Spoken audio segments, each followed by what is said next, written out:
أعوذ بالله من الشيطان الرجيم. بسم الله الرحمن الرحيم. ولقد زينا السماء الدنيا بمصابيح وجعلناها رجوما للشياطين وأعتدنا لهم عذاب السعير. وللذين كفروا بربهم عذاب جهنم وبئس المصير. إذا ألقوا فيها سمعوا لها شهيقا وهي تفور تكاد تميز من الغيظ كلما ألقي فيها فوج سألهم خزنتها ألم يأتكم نذير.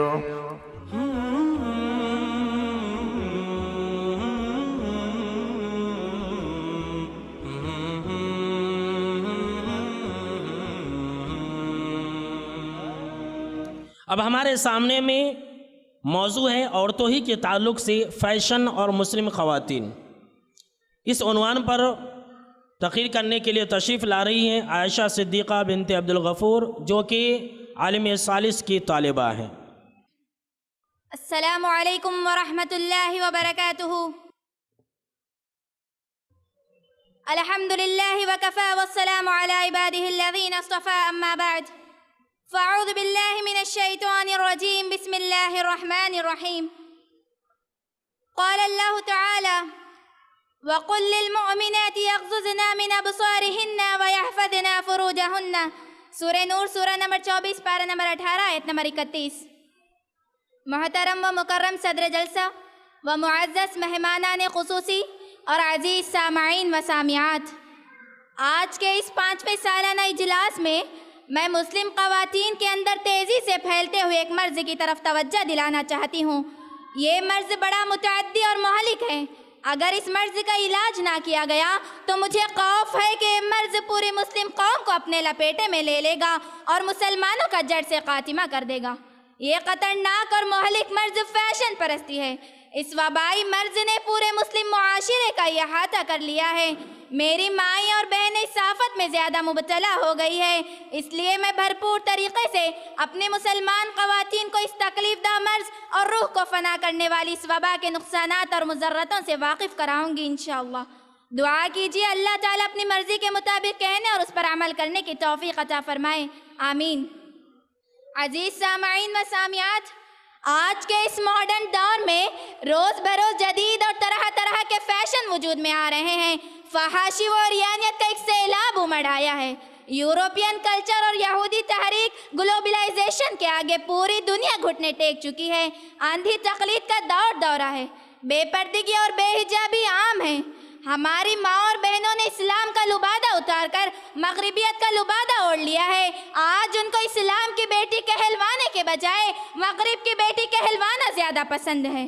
اس مہلک بیماری نے ان کے صالح جذبات کو سرد کر دیا ہے.